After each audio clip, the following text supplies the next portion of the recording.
Hi everybody, this is a completely inappropriate podcast. I'm Tony. Frank, say hello. Hi. Hi everybody. You can find us, I don't know what the fuck I'm doing. Hey everyone, I'm Tony, this is Frank. You can find us at completelyinappropriatepodcast@gmail.com with any comments, questions, concerns at CI Podcast on Instagram, at Completely Inapp on Twitter. You can find us on Facebook, YouTube. We are going to set up a BitChute and find us on Stitcher, iTunes. Just fucking search Completely Inappropriate Podcast and you'll find us on Google. I imagine DuckDuckGo will do it too. Just look, tell your friends. We're a lot of fun. Give us a play. Anyway. Eventually you'll find us. Frank, how you doing? I'm okay. Hey man, how was the drive over here? Did you have the sun in your face? No, actually I didn't because I showed up fucking early. Well, I left early. First day since we started this podcast that you showed up before the time that we usually record. You still showed up late because you said you'd be here at 8 and you were a little past that. Yeah. But we usually record at 9 and you were here well before that, so congratulations. Yay. Yeah, you're just like, to be politically incorrect and reference an old racist thing, you're just like a black guy. Just tell you an hour earlier and you'll be there on time. So, the reason I'm asking about the sun is because you brought up something in between episodes, well not really, in the beginning of last episode before we started recording, about how you were in an ambush that was facing the sun. Yeah. And I forgot, I wanted to touch on that in the last episode, but I was just curious. It may not be a great story, but I was curious. How does that affect your mindset and your abilities in that situation? Well, now first off, set the setting. Where were you at? I was at in a house in a village where I had just taken over it. And what happened? I don't know, that's why I'm asking you! Again, we were eating nothing but fucking potato and egg and potato. Is that MRE food, or is that just what's actual fucking food? Oh, you actually had eggs! That was the time when this one guy Good protein. Was all like, shit, we don't have a Turk, but we need somebody who can more or less fucking... A Turk? Interpret. Oh, yeah, but we need someone who can more or less... Turpentine? Yeah, we need somebody who can talk to the people so we can fucking buy eggs. Buy and barter? Yeah. And oh, that's another question. Are you using American currency, or are you using their currency, or are you bartering more? Is there any bartering going on with these people? Yeah. A little bit? Sometimes, yeah. That's cool. And so then the guy's all like, he sees me and he's like, well, you're the foreigner, come on. I'm like, okay. And the guy wasn't selling us eggs until I fucking told him, I'm like, fuck. And he's like, oh, yes. He just couldn't get it. Yeah. And that was you interpreting? Yeah. Yeah, and the guy was like, well, good thing we have you. Good thing you know how to play charades. Yeah, and then so then we fucking got the eggs. So stupid. Yeah, and then it was the next day. I was on watch. I think it was 2 squads in one house. Because I remember these guys being there that weren't in my squad. And yeah, I was on watch. And we did 4-hour watches, I remember. Yeah, so everything was all fucking fine and dandy. And then when I got out, okay, we would hear fucking popcorn, but in the distance, which is fucking firefight. And it turns out it was Iraqi police, that there were a few fucking yards behind the house. It was Iraqi police fighting off some of the insurgents. Okay. And I'm like, okay, well, that's not my fight. I'm not fucking worried about it. Yeah, it's not close to you. Not close enough to you. Yeah, and so then it turns out, because these Iraqi guys got close enough to where we could see from the fucking binoculars, or at least my fucking leadership could see, that, you know, they had learned bounding from us, and that's what they were doing. They were bounding back. And they were bounding towards the house that we were staying in. So, real quick, can you explain bounding to people? Bounding. So one guy takes a knee, or everyone takes a knee, right? And they're all shooting the same distance, but somebody goes either runs back or runs forward. And in this case, it was somebody running back. So essentially leapfrogging. Yeah, leapfrogging back to Cover fire, this person moves. Yeah. Cover fire, the next person moves. Yeah, so then my leadership surmised that they were trying to get the Iraqi police in a firefight with us, so we could fucking kill each other. Oh. Yeah, and so what happened? By mistake? Because, I mean... No, this was done but Iraqi by police design. is with you guys. I mean, Yeah. you guys would be working together, so why would there be... Just because crossfire? Yeah. Okay. Yeah, so I guess because of the sun, and somehow I ended up on watts, and I ended up on the rooftop, really, and the sun was going down, right, and then this shit was going on, and we heard a shot coming from my left, which I was facing the fucking firefight, because we're like, well, fucking, when are they coming? And there was a shot off from the left that one of the guys was like, hey, they're shooting at us. And I'm like, it's probably ricochet. Mm-hmm. So then some of us get on that side of the roof. And that other guy was like, I think I see movement. And the sun is directly at us. Right. And I'm over here, I'm like, oh shit, I can't see a damn thing. Well, and even if you do see movement, you're seeing silhouettes. You're Yeah. not I'm like, I can't see. So just to clarify, the sun's position in front of you, like the positions of the clock, or the, 9 o'clock, just rising above you at 11 o'clock, just before noon. Around what time of day is this? Around 6, I think. Like the sun hadn't touched the horizon yet. Okay, It so it was was about straight. to. You were looking straight at it. Yeah, almost. Okay, yeah. That's. I just wanted to clarify. It looked pretty fucking big too, for some reason. I don't know. Probably the fucking Iraqi sun. But yeah, and I'm over here. I'm like, oh shit. Or just the time of year, like normal. Yeah. Is how kind I'm of like, big oh it's- shit. I can't see shit, and we're being fucking shot at. Shit. And I'm like, what the fuck? Are you panicking? Is it a No. panicky feeling, It- or it's is not- it just it's not like, what the fuck? It's not a panic. It's a concern. Okay. Yeah, I appreciate the difference. Yeah, because I'm like, how am I gonna shoot back Mhm. if I can't see who I'm shooting at? You know. So then, oh my god, I don't remember how we got out of it. It was just a real hectic kind of thing, or just Yeah. such a passive memory. What do you think the reason is for not remembering more details there? Shock, maybe? Probably one of those, I can't believe fucking we got out of it, that fucking 14, 15 years later. You just remember the I highlight don't reel. remember, yeah. It's the highlight reel, yeah. The most important parts that you could Yeah. compute in the moment Yeah, is yeah. what you tend to remember. So you don't remember at all how you, but you did you end up actually returning fire yourself, or did you think hold so. off because you couldn't see? Well, I think so. I don't remember. Wow. Do you find that a lot of times when you exchanged fire, that kind of information is missing from your memory?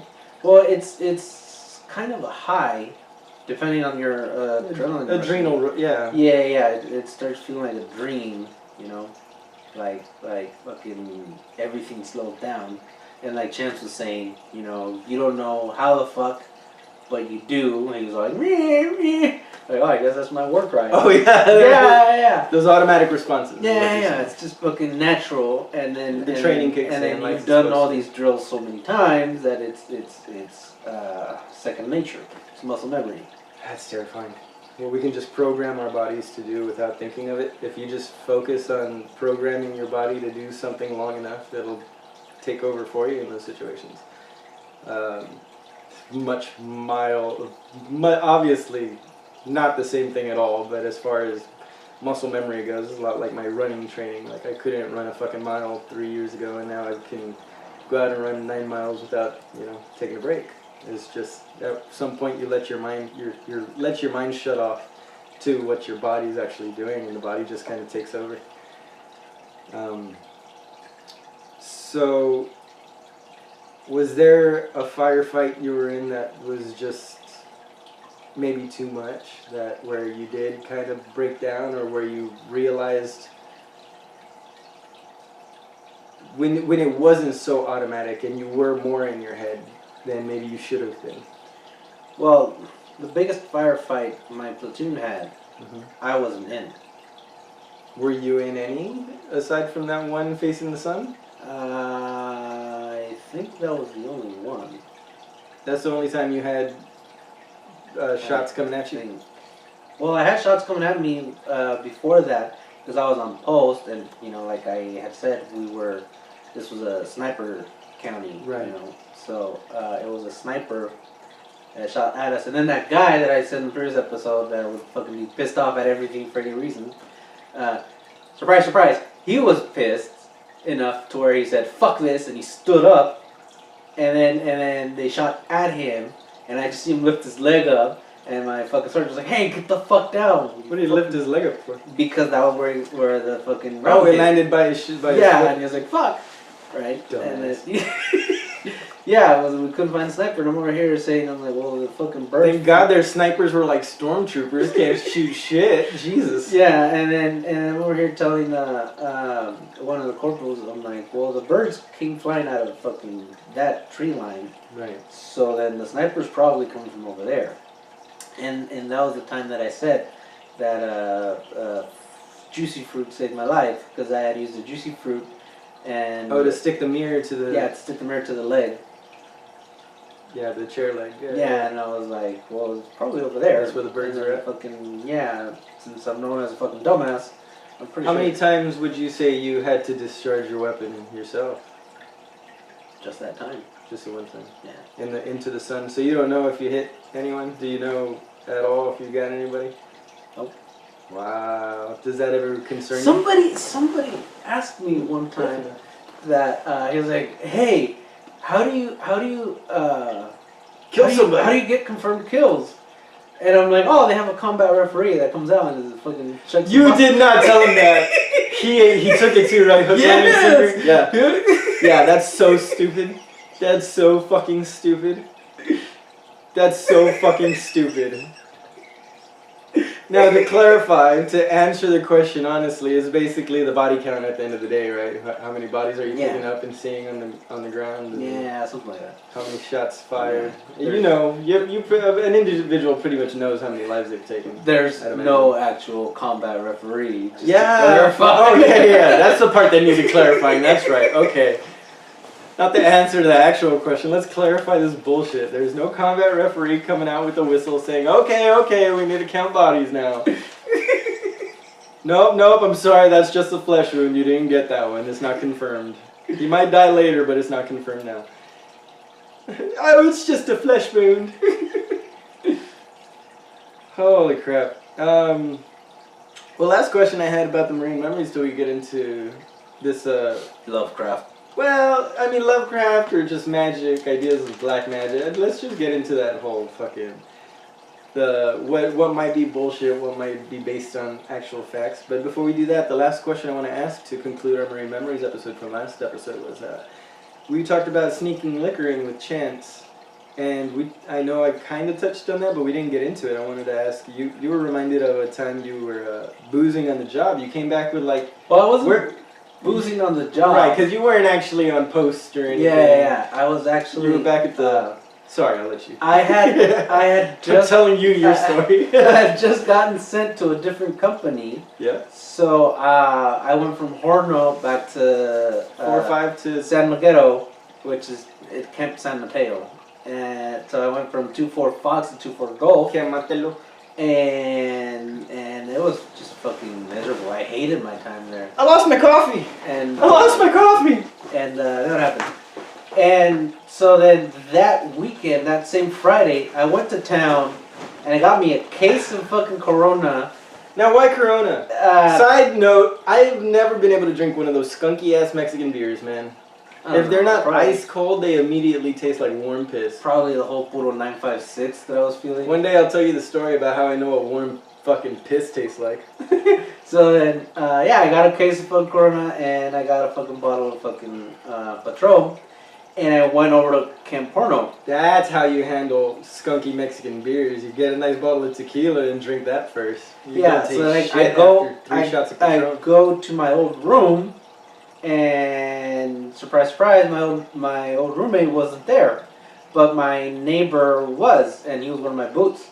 And he's like, "Hey man," I'm like, "Hey, fucking get out of the way!" So I fucking go in, and I have here a case of fucking Coronas and fucking Patron. Now, what's the law? What's the rules on that? Are you allowed? You have to be an E4 and above to have liquor in the barracks. Okay. And in this particular moment, that fucking camp, that barracks building was a dry barracks. Oh, so even if you were an E4, I'm sorry, what? E4. An E4 or above, you still wouldn't have been allowed to have it. Yeah. Dry barracks. What made it a dry barracks? What decision? What was the point of that? Because this was after deployment, and everyone was getting fucking wasted, and our first sergeant, who was our first sergeant going into Iraq, had retired, right? So we got a new one when we were back in garrison, and he was an air wing first sergeant. He was a pogue motherfucker. So this was abnormal for him to have so many drunk incidents come Monday morning. Oh. Yeah, because so he was just sick of that bullshit. Yeah, so he's like, you know what?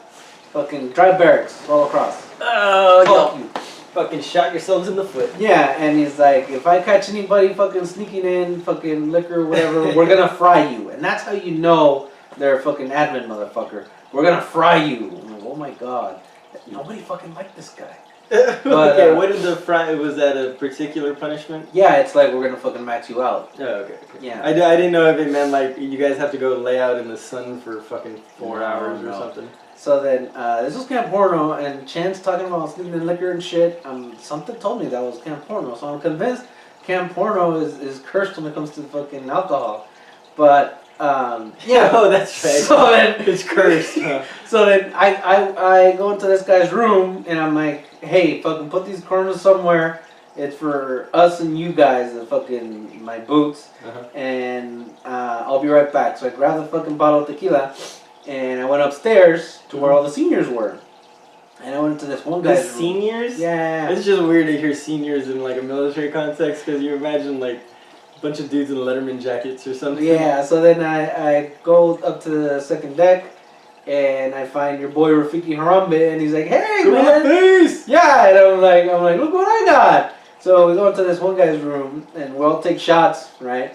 And everyone's fucking drinking, right? And I'm like, okay, BRB. Oh, this is before BRB, so I'm like, I said the whole thing. Be right back. And I go down to have a few Coronas with my boots. And then I go back up and have a few shots with my fucking peers. And it goes on. And so then, as you can imagine, all of that cardio. And how many of those guys are you there?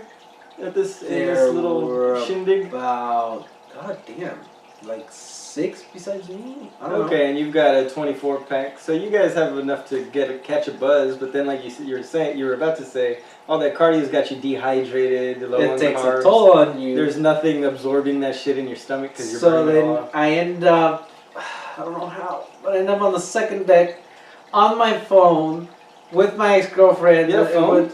Cell phone? Yeah. It went straight to fucking voicemail. I'm over here. I'm like, hey, I love you. Let's get back together when I get home. All this fucking bullshit. Did you have a Dear John before you deployed, or no? Oh, no, she was just an ex. She was just an ex. I had gotten word that she had just came back to the RGV from her fucking divorce to this guy. How are you communicating with people? Are you on just MySpace? You fucking MySpace, and then fucking millennial Marines. We traded numbers, and then fucking we called each other and shit. Okay, so plus her brother had just deployed. So you guys get wasted, and you end up on the second deck. The second deck, calling your ex. Calling my ex. And little did I know there was a fight going on in that fucking barracks room. Shit. Between one of my boots and one of the seniors. And apparently they were fighting over me. And I'm like, I've never felt this fucking Based attractive. on what? That you were I was drinking with my boots, right? And I went up because my boots fucking loved me. They're like, yeah, you're pretty badass. I was that guy that was like, yeah, it's Lance Corporal, but come the weekend, it's Frank. Okay. Right? Because I'm trying to teach them, fucking professionalism, how fucking working hours is working hours, and fucking your off time is your off time. Yeah. Right. So get that the military mentality. So you're not the guy that says you're a Marine on and off the clock. Yeah. Yeah. So then, yeah, apparently they were fighting because that one particular boot, he somehow managed to get some tequila in him because it took liquid courage, and he was like, he's one of our guys, and then the seniors were like, fuck you, you boot, he's fucking one of us. And what were you really though? Well, I was a senior, but okay. I was in another company. Right, they had just sent me to that company. So the company was claiming you, but the... No, the company was fucking down the road. They didn't give a fuck about me because I was a new guy. Right? So then I came back to the boots that you were cool with in the previous company. Yeah. That's who you were hanging out. Yeah, and... Well, why would the seniors be fighting over you? Like, why would they give a shit? Because I found out about a month or two ago from your boy Rafiki Harambe that no one was happy with me being transferred to another company because as much of a shitbag as I am, I'm still a fucking Iraqi vet. And you were good for... I imagine your personality, you're good for morale to have around. They could use some of my knowledge, even if it's not that great of a knowledge. Yeah, but some is better than none. Yeah, and... How much do your personalities really matter in there? Like, them liking you as opposed to not liking you, does that matter when it comes to your experience? Well, it matters because you're living with them. Yeah, so they don't want just anybody moving in or moving out. If you guys have a good rapport, they're going to feel it a little extra when you leave. Yeah, like this fucking first sergeant, he thought he was such a fucking hard ass. He literally had no personality. It's like, I'm in charge, you're fucking beneath me. So no friends in that company, yeah. Needless to say. And so, what happened? Yeah, so these guys were in a fight, and then I fucking blacked out, and I come to, and the guy that was on duty was this guy that I want to get on the fucking pod. He was bartender afterwards, and now he's an independent journalist, I do believe. Oh, cool. Yeah. What's his name? Who are we talking about here? Talking about James Cleveland. That name sounds made up. Well. And I remember I'm in the catwalk on the first deck, and I see the guy across the distance, and I'm all, hey, Cleveland! Oh. That sounds disturbed me. Sorry for that, folks. Those of you listening, that was really good. Ralphed, and I just see the guy's face go from fucking, what was it? Go from fucking upset to fucking disgusted. Yeah. And he's like, this motherfucker's like, hey, get him the fuck home. And he's like, yeah, I love you. And so then hey guys, never mind. You can have him. That's the point where they stop fighting over you. Yeah, so in the 8 duty, his assistant duty, the guy that was on duty with him, takes me over, or maybe it was him, but yeah, we go over to the camp, and I'm like, these are fucking, imagine shitty, run-down fucking hotels. That's what I was living in. Okay. So then I'm like, it's that building. And the guy's like, are you sure? Because you're with the company that was behind us in our old building. So more likely it's that building. I'm like, no, it's that building. Yeah, like, trust okay. the drunk guy. He's like, okay. So then I go up to the floor and the fucking room that I was in the other building. Wrong one. Right? And my key couldn't get in. I'm like, fucking key. So then this duty guy fucking pounds on the door. And the guy that's in there asleep, fucking, he opens the door with his fucking eyes shut, still asleep. And he's like, fucking, yes, duty or whatever. I don't know. I paid no attention because I went straight into the middle of the fucking room. I got naked and I laid on his bed. And then when I came to, I was in my room and I'm like, what the fuck happened? You know, and I'm like, okay, cool, whatever. So you remember going to the wrong room, but not giving No, I enough remember of a fuck when you went to sleep? I remember fucking trying to get in, and then it wasn't until after I woke up that I was like, okay, I'm gonna go have some breakfast, I'll feel better, you know, that I stood in line, and the guy in front of me started laughing. I'm like, what the fuck? And he's like, oh, you don't remember, but you were so drunk, you went into my room, and I'm like, oh, okay, yeah. No, it's because I fucking, I had a little too many. C'est la vie. Yeah, and I told him, I'm like, well, the thing about meeting somebody when you're drunk is that you'll never get rid of that image. Like, you'll always know them as a fucking drunk. Yeah. Yeah, so, whatever. I didn't see the guy afterwards, so I didn't fucking give a fuck. Even if you did, I'm sure the guy loved you. I mean, obviously he was in good spirits about it. You didn't piss him off too much. That's fucking funny, dude. Fucking drunken Marines. What can we say about you boys? Yeah. Hey, so you brought up Rafiki. How's he doing nowadays? What was the last we heard about him? Wasn't he on some kick that we never fucking touched in on again? Did he ever fuck that married chick? Oh no. No, he let that one go. Yeah. Good man. Happy he pulled his own dick out of his ass. Cause he's married, right? That was the whole thing. Was that he was gonna go fuck around? Yeah. How's things with his wife? You haven't talked to him? I guess they're good. I don't know. Right on, man. Before we move on, let's check in on some of the old Marines. Have you heard from Rob or Will or? Oh yeah, Rob is. Oh, what was that one dude that you brought up? Roger. He wasn't a Marine, right? No. But we had Roger over that random dude, that random episode. We gotta try and get Roger back on, just for the fucks of it. Yeah. Random people are probably listening. Roger, what's up, man? We miss you. Miss that pretty beard of yours. But yeah, so have you heard from any of the guys? No, just Rob. He calls me around then. Talking about how he fucked up and. Yeah, he called me too the other day. Really? Yeah, because it was early in the morning. You're like, dude, I woke up, I locked everyone out. I'll let him tell the story when he comes back on. Okay. Woke up with a bunch of ribs and beer in his fridge. He was like, well, I'm not quitting again today. I was like, good, get out of your system. We'll start over again tomorrow. I challenged him to a new Nike Challenge Club, but he hasn't had his watch on for a couple days. He's not even tracking. Oh, because he's back in behavior. Oh, he's back in behavioral. Good, very good. I was worried about him. We might have to cut this little part out, though. I don't want to let that all slip if he's not ready to talk about it. But anyway, so in 1920, God contacted Lovecraft. Just fucking no transition at all. So no, that pretty much wraps up our Marine Memories episode. We're about halfway through this episode, and that fucking did it. Yeah, that was a good little stopping point. My cat over there fucking climbing a ladder for don't. Sorry. Anyway, distracted. So yeah, moving right the fuck on. Was there any fucking fuck this, man? I want to talk more about your fucking Marine memories. Okay. Was there any promised Lovecraft? Okay. Whatever, we'll get to it. We got plenty of time. We'll fucking extend this episode a little longer if we have to. There goes the cat. So, stupid cat. So, as far as religion goes, were there any guys that went in super religious, came out super religious, had a fucking epiphany or fucking existential crisis that you were aware of? There was this one guy. He was my squad leader in 2-5. Fox 2-5, that he was such a Christian, such a devoted Christian. How can you justify entering the military service? He would not curse at all. He'd say like "Dag nabbit," and like, he was a Marine and all that shit. Oh, so I like fiddlesticks. So then my fiddlesticks are cute.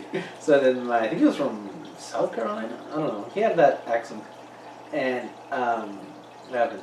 So, some of the guys in my squad, the seniors of course, fuck with them, the team leaders, took it upon them to, before he gets out, make him fucking swear. That was the whole point of the... Yeah. That was the challenge. Yeah, and I missed the moment because I was getting out. Oh, they did it! They did it! What happened? And he was like, okay, before that moment... He was trying to justify what he said. He said, fucking pissy attitude and not whatever the fuck they thought he said, right? But then afterwards, it was like, nah, this one guy was like, nah, you cursed already. Might as well fucking get on with it. So he did. Like, I found out because I heard him fucking use the F word, and I'm like, so what is this? Once the genie was out of the bottle, there was no putting the genie back in the bottle. Fuck it. And I'm what? How do you just turn it off all of a sudden? Was there a line in the sand? Like I guess there was a bet going on. I don't know. But what did you hear was the reason he finally cracked? I can't remember. But I'm like, hey, he's fucking Christian. He's like, yeah, what happened? Well, we pissed him off, and he fucking said something. I don't remember what it was.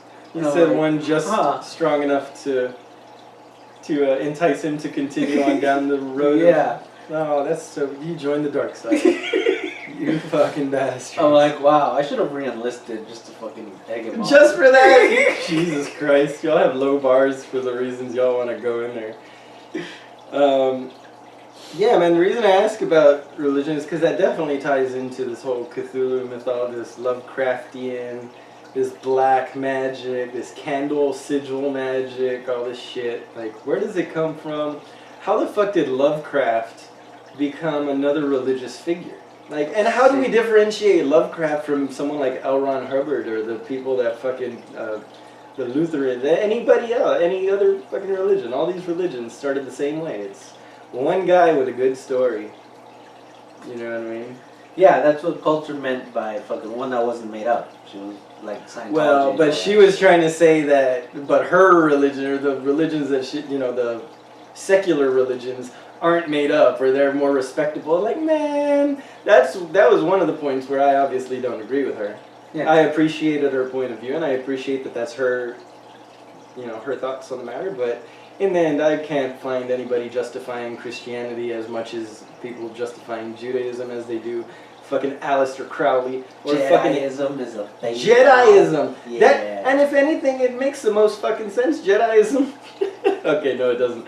But it makes every bit as much sense as fucking angels and demons. You know, the dark and the light. You know, it's all the same story, just repurposed. And apparently fucking dudism. What's dudism? Believing in whale dicks? No, believing in, or following the philosophy of the dude. You know, Lebowski? No, shut the fuck up, man. Yeah, there's even people that dress up like him, you like with their fake beard and shit. Pricks. Yeah, it's actually a thing. Oh, man, you guys need to stop LARPing your lives away. I mean, I'm all for live and let live, man, but quit trying to make excuses for being a good person. I feel like that's all these religions are. It's just, let's make an excuse why we need to be good people. Motherfucker, you don't need an excuse, just be a good person. Yep. Why do you need to say that there's something making you, or there's something to strive for? I need to be a good person so I can have this when I die. I don't give a shit if I die and nothing happens. If I end up being a dust speck on the carpet of the next fucking door neighbor's floor, what do I give a shit? And how is that going to affect me in this life? It's not. What's going to affect me in this life? Being a good or a bad person relative to the people around you. And if you're a bad person to the people around you, you get treated like shit, you get treated with no respect. If you're a good person to the people around you, you get treated like shit, you get treated with no respect. It doesn't fucking matter, right? But if you fucking do things that are in your heart, feel like the right decision to make for the right reasons, your own personal feelings, your mindset, your brain can tell you that you're happy. You know, it releases endorphins. There's a science in it. It's not there's a God making you feel good. It's like, no, making these decisions that benefit the people around you and benefit yourself in positive ways releases endorphins and all this beautiful stuff inside you that makes you feel happiness. It is a physical. You can get an MRI and prove this. You can take chemical fucking extractions from your body and prove this. You know? And people try and make up stories like fucking Cthulhu. And because the all-powerful being, Lu Cthulhu, that apparently Lu Cthulhu in H.P. Lovecraft was this giant monster that had boils all over its body. And the boils would separate themselves from Lu Cthulhu, and that's how Cthulhu was made. And we don't know how long the boils have to be on there. Like, she could have boils on there for decades or for a day, either way, and they come out fully formed. And that's how you got a lot of these mythos monsters from H.P. Lovecraft, was from Lu Cthulhu. But that's pretty much as I fucking know about that shit, because the deeper you go into it, the more you realize, oh, this is Scientology. This is a guy who wrote a fictional book and people are taking it way too fucking serious. Mm-hmm. So what kind of shit have you found out about these assholes that believe in this black magic and Necronomicon? First off, the Necronomicon, it's not like it's biblical. How far back does the Necronomicon go? Let's say the original Necronomicon. When the fuck was it? It's already down here somewhere. I think it was like 19... The 1900s? Are you kidding me? Yeah. And they're like, no, it's more than 100 years old. Yeah, But, so is Mormonism, but it still doesn't explain these things. So, okay, here it is. The first mention was in The Hound, the short story The Hound, in 1924. the Hound? Yeah. That's not Lovecraft, is Yeah, it? it's a Lovecraft story Oh, called The Hound. okay. So it was But 1924. now, just to be clear, the Necronomicon, for those of you who aren't familiar with it or have just heard about it through like Army of Darkness or something, which was my first knowledge of any sort of Necronomicon or grimoire, right? A grimoire traditionally is an old sacred text that holds spells, incantations, and talks about demons or demonic figures, not necessarily but like beings from other realms, stuff that are thought of to be supernatural, but that are written in such detail, and they're often written on skins, like actual animal skins. They say that one of the most famous ones, the Devil's Bible, is actually in human skin. Is bound in human skin. I don't know if I think they disproved that through carbon dating and stuff. That it's not actually human skin. But I could be wrong. I think there was actually human blood used as ink, though, in that one. Yeah, that the priest that went mad wrote it in his blood. And I'm like, that's a lot. Well, it was a monk. It was a monk who monk. was punished for something, I guess for cohorting with the devil. I don't remember but this is just the original Devil's Bible grimoire thing. And he was a monk, he was punished, he was put in a cell, and he's like, if you can write a Bible in a day or so, he'll be forget. I don't remember the whole reason. But he ends up writing this perfect, according to the lore, right? Because we don't know if it's actually true or not. But according to the lore, this guy gets locked up in a cell and overnight essentially writes this entire Bible with no mistakes in it, perfect illustration, no fuck-ups in the lettering on every single page. Every page is perfect. So there's debate whether it was written by one guy or a group of guys, and it's just a hoax of its day, you know? But, point being is that stuff like that has inspired H.P. Lovecraft and other writers to talk about their own grimoires, and the most famous being this Necronomicon. But again, we don't hear about the Necronomicon itself. And what is the Necronomicon in particular, that book? What's in it? What's it supposed to be teaching?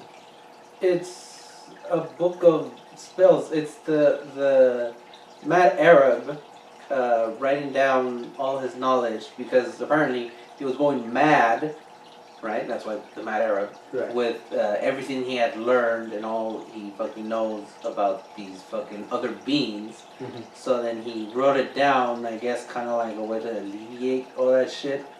And now, are there any interviews with him directly, or is this all third person? This was back kind of in shit? 950, I think. Apparently, right? 1950? Yeah. No, 950, when the Mad Arab was around. And Oh, the Mad Arab. You're talking about the story that H.P. Lovecraft wrote. Because Lovecraft was around in what year? 19 something. But, but in his story, he's talking about the Mad Arab. 950, and he wrote the Necronomicon, much like the guy that wrote the Devil's Bible.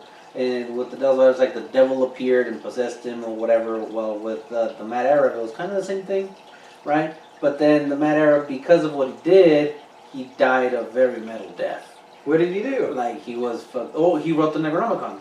Oh, because he wrote because he was going crazy, he wrote the Necronomicon. Yeah, he was like, they're coming after me, whatever, paranoid, and then fucking out in the market, I think it was. But again, this is a fictional story that was published by H.P. Lovecraft in the 1900s. It's fucking real. But because we're so addicted, we want to believe it. But this story of Jesus isn't good enough for me. It doesn't quite fit, but this, ooh, how interesting is this 8-headed demon with boils coming out of its back and tentacles and fucking tentacle monster porn and all this shit that we could think of with it. Like, it's just us fitting what we want. Because it's a great story. I mean, it's some interesting shit, man. But how is it any more tangible or feasible than any other religious belief? So... Now I was looking up on YouTube these guys that practice magic, that's magic with an I-C-K, not magic like we spell it now with like sleight of hand magic, which is the C. Because apparently there's a difference. Yeah, you see. That's why they spell it differently. Yeah, well, it's using actual arcane knowledge, right? Not just sleight of hand. So I'm watching this one guy, and he's doing some interesting stuff. You know, he's doing some telekinesis kind of tricks with the cards and whatnot. I'm like, okay, a little odd. I've never figured out the way they do those kind of tricks, right? But then he goes and pulls like the bandana through the phone, and I've seen where you can purchase that trick. It's literally just a sleeve that goes over the phone, and it makes it look like it's a complete phone, but really there's a plastic that's in front and back. It just goes under the phone. So it looks like it's going through it, but really it's just going through here, under, and you just don't see it. You know what I mean? Real simple shit. So these demon callers or whatever are claiming to have all these supernatural powers. Then why are they doing the fucking $99 trick that you could buy at any fucking magic shop that Penn and Teller are fucking doing and disproving on the fucking bullshit show? You know what I mean? And it's this same trickery that people do when they're saying, I'm getting a feeling. Does anybody have a relative of J with the name starting with a J that recently died in the last 6 months? Then they keep extending the time frame until they finally hit somebody, and then they're like, is it James? And then the person nods a little bit when they finally make the right, sound. Like James, Jim, yeah, Jim. Okay, Jim is calling. Like, it's bullshit, dude. You're just fitting the story to the picture that you're seeing. So, fuck. I keep trying to get into this HP shit, but I'm so distracted with the fact that it's just another fucking religion that's trying to trick people into believing that no, this is the real way. Yeah, well, so frustrating. H.P. Lovecraft got the Call of Cthulhu from these two assholes. Hold on now. Cthulhu itself is like this tentacle monster comes out of the ocean, right? Like out of the water. It's the story of the Kraken. Yeah.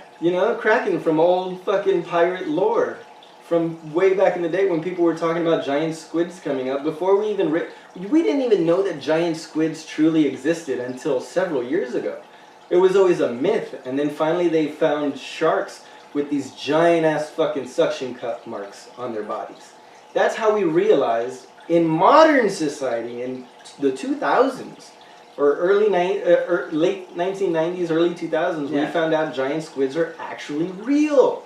And then they started washing up all of a sudden, like in a couple places we've seen a couple wash up on beaches. But until it was confirmed scientifically, it was just a fucking Bigfoot story. So H.P. Lovecraft makes up this story that he heard, and it's actually a really well-known thing that he would talk about certain things in his earlier stories, and then maybe 2 or 3 stories down the road, he would bring back that little idea and expand on it. He's like, oh, well, that was a good little seed for it to develop into this story, Yeah, and then his writer friends were so fascinated with Cthulhu that he was like, yeah, go ahead, fucking go nuts, write whatever you want. Communicate it back and forth. Oh yeah, that does make sense. It would go into that story. Yeah, go for it. Yeah. They're writing exercises. He opens up with one story and builds on it until it sounds like it's all this fucking mythos and this religious fucking garb that, he came up with all of this in one day, but it took him all this years to write. Like, no, motherfucker, he was developing the story as he went on. And the same can be argued with it's like, the Bible. Do you believe Sherlock Holmes was a real person, that he really did all this stuff? He did the Hounds of the Baskerville, all this super science-y kind of shit that he had to do. It's based on a guy, but the stories themselves are expounded just like fucking chance nicks. All these things really happen to some degree, but you embellish for the fucking story. Yeah, creative liberties. Yeah, the main character didn't actually have 12 apostle type characters, but for the story's sake and for the biblical representation that he was going for, that's what he wrote into the book. But now, 100 years from now, somebody who's going to read that book and be like, oh, is this fact or fiction?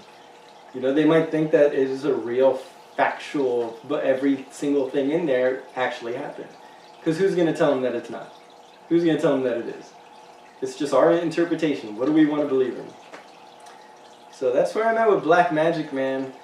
Now, how does that, now, in your opinion, how does that tie into stuff like card reading and psychic energies and like resonance frequencies? Now, there's some science there. You get two tuning forks, right? And they're both tuned to A sharp. You hit one, you bang on one of them enough, and they're within a little bit of a distance of each other. If you stop that one all of a sudden, and you have a microphone set up to the other one, there's a resonance frequency that's traveled through the air because it matches and vibrates at the exact same, so that the wavelengths respond to the other tuning fork, and the other tuning fork will actually start to resonate and make noise as well. So there's a science to say that if you're on a certain brainwave frequency and the other person is on the same brainwave frequency, that there is a possibility we can find a way to commute. And where I attribute this as to being factual and scientific is, how many times have you been in a room with somebody who's sad? There's a group of people, but for some reason you can understand that that person's sad. And it seems like nobody else does. And all of a sudden you make your way closer to each other through the room and you go up and say, hey man, what's wrong? All of a sudden you're empathizing. And what is that feeling of empathy if it's not a resonance frequency between me and you understanding how you feel? How can I do that? It's not just based on our visual representation of each other, because some people hide it really well. Maybe it's a small facial twitch that you can recognize, but why do you notice it and other people don't? Or you choose to acknowledge it and other people choose to ignore it. There could be real science-based stuff, but we call it magic. We call it psychic energy.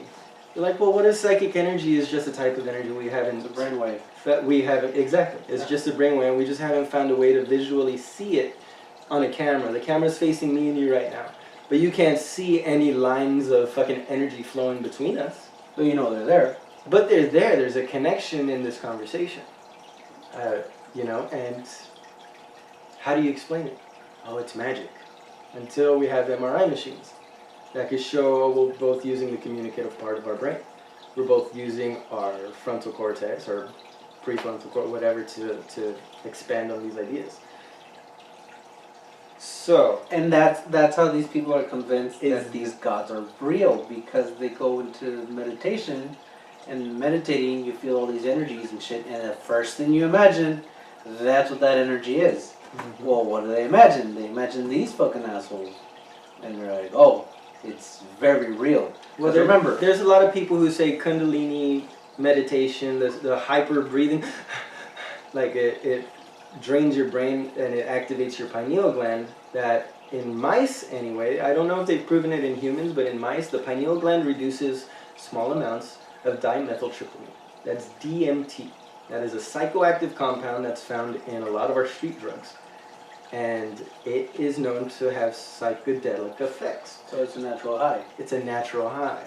So if there's a way to activate it, and they say that there's ideas where when you die that the pineal gland expresses all this DMT, and that's why we have visions of angels, of lights, of beautiful colors and stuff at the time of our death. So when people die and get brought back from the operating table, they all have these similar experiences. It's because we're having the same DMT drip into our brain, applying the same chemical compounds, from one person to the other. It's all the same, but we all have the same chemicals in us, right? But we interpret them different. Yeah. But it allows us all to have that brainwave frequency activated in this time of stress, and they say it's to reduce the shock and it's to reduce the shock of dying, right?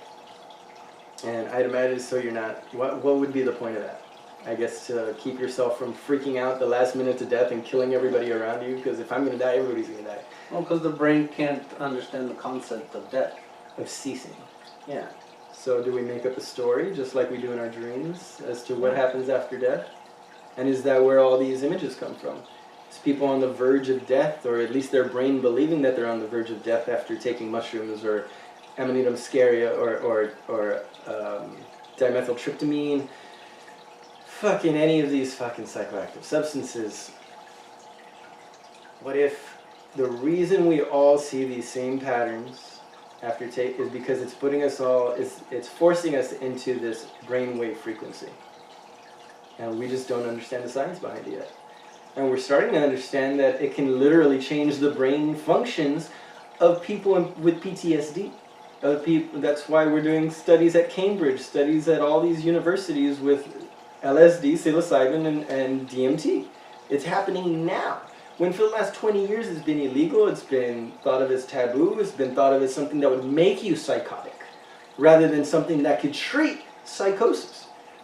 And we're realizing that all this magic stuff, all this depression, PTSD, fucking general angst and frustration with day-to-day life, it can be corrected by changing the brain frequency with using these natural occurring substances in psilocybin, or lysergic acid, which can be found in EGOT, which is a mold that forms on bad corn.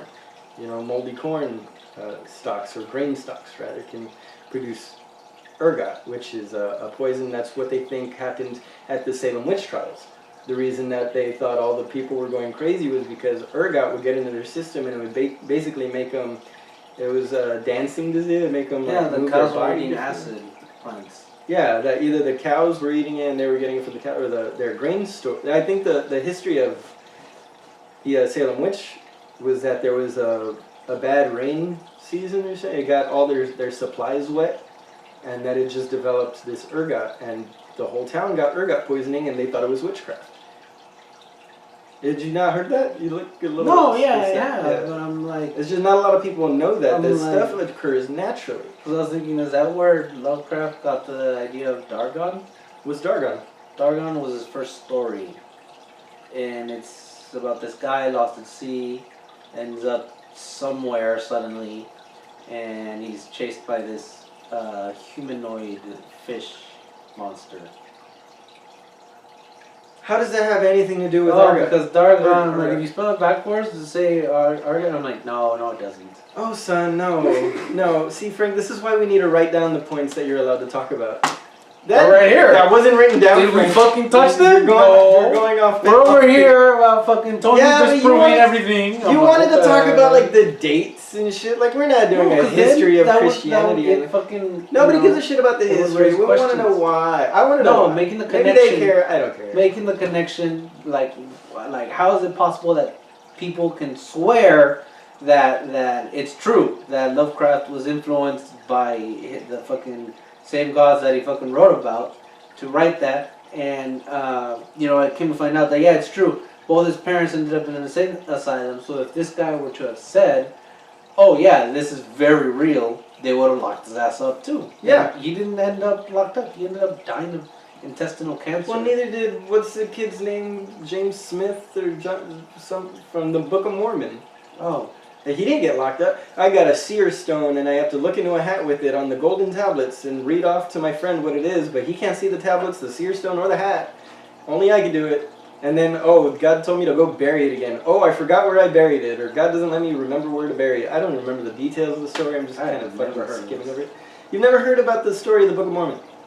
Oh, we're going to do a whole episode on the Book of Mormon. If we're doing Cthulhu and Lovecraft, we got to do Book of Mormon, Scientology. We're not really doing Cthulhu. We're doing fucking Tony disproves fucking religion. It's just, there's not a lot of meat on that bone, because what are you going to tell me? These guys had a story. Entertainment value, but it's just, look, here's what you should know. Like, this is kind of like a fucking completely inappropriate investigation. We haven't had those since fucking, A completely inappropriate investigation? Yeah, but it's not a story. It's just a curiosity that's out there. It's like, I mean, we could do the same thing breaking down Scientology. You want to do a whole episode on Scientology too? Fucking audience to come up with their own conclusion. Like, is the fucking Lovecraft bullshit true? Is it not? And I'm just saying we're the completely inappropriate podcast. I'm pointing out the fact that the whole point of these fucking religions is inappropriate. It's a way to control people that are too scared to face reality, or don't know how to calm themselves down enough to face that life just fucking happens. People that need excuses to justify the everyday occurrences of life. Why hasn't it rained in fucking almost a year? Oh, well, God must be mad at us because we've been treating each other like shit. or because we haven't given him an offering, haven't donated a hecatomb of fucking animals, which is what, 100 pure cattle or some shit like that. Oh shit. Yeah, so you have to kill 100 of your cattle just to make a god happy or whatever. And that's why we burn incense, right, in the church, is to represent the hecatombs of animal fats that we used to burn in effigy to the gods. And this is an old practice from Greek mythology, from Romans and all this shit, the old gods. But we carried that over. There was supposed to be a hecatomb offering to the gods. And now we burn frankincense to the gods. It's the same thing. It's an offering of the aromas, the pleasant aromas to the gods is offering and thank you. That's what frankincense is for in religious faith now. But it's all based on the same religions we followed before. And it's just applied to today for the people that want to believe this today. Like, well, we can't say it's for multiple gods. Not everybody has 100 cattle anymore. How are we going to make sure people are still believing that they can still go to heaven if they listen to us? Because life is changing. And life is changing for these guys. All of a sudden, nobody gets arrested for calling out that they're a black magic wizard. Nobody gets arrested anymore for saying, no, Cthulhu is my fucking god and the creator of all this crap we see in front of us. Like, so what's going to happen? These people are going to come out of the woodworks and say, all right, I got my own religion now. Oh, by the way, I'm not paying taxes. What the fuck, dude? Yeah. You have 45 different assholes out here starting Christian churches, none of them teaching the same thing. And when they do teach the same thing, it's all about, oh yeah, but here's the basket. Let me pass that around because we need to keep this place open. Yep. It's like, motherfucker, why can't you do it in your backyard? If Jesus didn't go fucking opening a church, he went to the church. Go to the church and go preach there. You know, they allow guest priests and stuff, but no, you have to have the proper certifications. You have to be taught by the certain people. Yeah, that costs a little bit of money too, by the way, but we gotta run it somehow, right? It's a fucking business, man. Yep. So at what point are we gonna see Cthulhu a business? No, it already is. You know, I keep calling it Cthulhu, but H.P. Lovecraft. Oh, H.P. Lovecraft. Where's the business? That's okay. That's the proof that I'm looking for of what I'm saying. Because it already is with this whole fucking the whole Necronomicon thing. It picked up. Yeah. And so then people were fucking buying any book titled the Necronomicon. Yeah. And then it turns out, or any shirt with Cthulhu on it. Yeah, that too. And then it turns out, still love that shirt, by the way, that there are these fucking kids from fucking high school. One of them named Peter Lavanda. Ooh, Lavanda. Yeah, that attended the funeral of Bobby Kennedy. Oh. Yeah, and so then they dressed up as clergymen to get in, and they got in. Security was so tight. What kind of clergymen? Just popes, like religious, just monks, I guess. But he said clergymen. This comes courtesy of Buzzsaw. So what happened? Yeah. And then, since they were the last ones in, they were the first ones out, and him and his friends were met by these bishops that couldn't get in, probably because the bishops couldn't get in, but they could.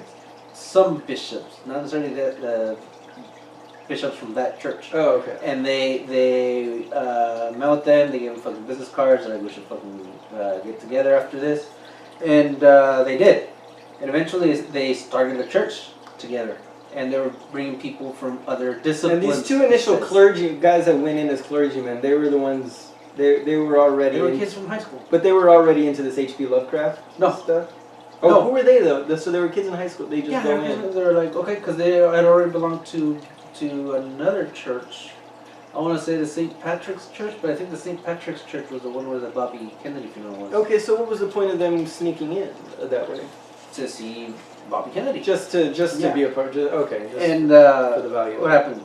And so then, they did a church together, and they were bringing, they were pulling all sorts of people, and out of those, there were two monks that were book thieves that just so happened to be fans of the occult. And one of those books that they stole was the Necronomicon. Wait, where'd they steal it from? From the church that these guys had fucking built together. Whoa, I got a little lost. Who stole so the two initial monks that went in, at the end of it, they meet up with these two bishops. Right. They create a church. They created a church between together. the four of them. Yeah. And then some fifth person comes in and steals the book. Yeah. Which is, and well, several books, one being the Necronomicon. One being the Necronomicon. So we don't know where these initial four of this group got the Necronomicon. Yeah, it was. So all of a sudden it's in existence in this particular group. Yeah. Okay, so where does it go from there? How does it get out to the public? It was published as Simon's Necronomicon in '77. Which is the one you have, right? Yeah. You mentioned. And do they believe that this is a true representation of the original? That's the actual Necronomicon. The Simon's Necronomicon is the actual one that was found after the fact of H.P. Lovecraft writing it. Yeah, the one that H.P. Lovecraft wrote about that he disguised. Because again, you got a black magician on YouTube talking about how the Crawling Chaos is a short story that H.P. Lovecraft wrote that was him, that was actually near Lethotep channeling through him, that actually wrote the whole thing, and that he only changed 3 lines. But when you get to reading the thing, it's more than 3 lines that talk about fucking opiates. Because the thing was about dealing with opioids. According to the story. To the story, if you break down the story, it sounds like it's about fucking around with opioids. Yeah, about the opiate addiction of the day. A lot like we take stories today. There's always a hidden meaning that people are trying, a little political twist. Like Eminem's new song, for the modern fucking listeners, Eminem just dropped a song called "Into the Darkness," and it starts off with him talking about hitting the stage and loading up his rhymes and stuff. You find out that it's actually talking about a shooter shooting the concert up from a window, and there's a political fucking story behind it that kind of develops through the story of the song. And that's basically what you're saying he was doing with this story, was talking about the problems with opium and the modern society that he was living in. Yeah, and it was also influenced by a dream that a woman by the name of Winifred Virginia Jackson shared with Lovecraft. So it was a mix of both. So it's a lot like Aleister Crowley meeting up with that one chick, Madame Blavatsky or something. Maybe I'm getting her confused with somebody else, but it's going into Blavatsky? Because she was an occultist. Blavatsky. That may be it. I might be getting the last name confused, but point being that it's a story of writers working on a story together, like developing this mythos as a writing workshop. Yeah. But people end up reading it, taking it more serious than they should. I would be a liar if I said there wasn't a part of me that thought, man, I could write up a religion. Like if I really wanted to, probably could. I could take the whole Jesus story and make up a whole 500-600 page book, publish it under some anonymous name, send it out to the right people, and get a small little following together. I could probably start a little cult of my own. All you need is 5 people to agree on the same views, and you have a church. And the knowledge to understand how to use information the same way. There's hundreds of texts. There's several Bibles written out there you can pull from. Just do the same thing H.P. Lovecraft and L. Ron Hubbard did. Just extract the information you need, follow the same workable pattern, and just change the characters up a little bit. We'll talk about the Divine Frank one of these days, and his wise words of wisdom and the sacred pie. You know what I'm saying? Yeah, apparently fucking Star Trek is a fucking religion too. Oh yeah! Yeah. It's so obvious, it's light and dark force. How can you deny that that's not good? Like the whole thing is good and evil. That the episodes are actually hidden cameras. Oh yeah. Whoa. Yeah. No, that's not true, Frank. Now you're just being ridiculous. No, yeah, that's what People don't think this is real. It's not a documentary. Some people do believe that. People believe that this giant cinematic thing that's recorded, back scenes, you see the cameras but this actually happened. That's just ridiculous. Same when fucking Roger was telling me way back in the day that that Star Wars actually happened. that fucking George Lucas stumbled onto these he found these stupid papers. This is the same H.P. Lovecraft story though. Yeah, It's like, he had he had the Force fucking put all this, the Yoda spoke to him in a dream. Yeah, and then when told Disney bought fucking Star Wars and The Force Awakens came out, I nudged him and I'm like, Yoda Jesus? Yeah, I'm like, so then do you still believe that this shit actually happened? John the Disciple or something? I'm like, so you still believe that this bullshit actually happened? It's still some fucking stupid So papers? I guess Anakin, Darth Vader would be Satan, I guess. No, Lucifer, because he fell from heaven, became a demon. Oh, I would have said King Herod, the one that went after Jesus to kill him from the beginning. The emperor, I guess. Oh, I guess that emperor. Yeah, I guess would have been the king going after Jesus, Luke Skywalker, as a child. No, after Anakin as a child. Yeah. But then Anakin and Jesus ends up being. Oh yeah, because Anakin Satan. saving the chosen one. Dude, and then he goes and kills all the kids. That was the darkest part. And then Disney comes around and says, no, Anakin was not the chosen one, it was Rey. We're not getting into Star Wars. This is the end of the episode. Once Star Wars comes in, you know the episode's fucking over. Hey guys, this is a fun one. I know we always get a little into religion, but I wanted to talk about this black magic. Like what? I just want to clarify that we're not just going after fucking one religion or the other.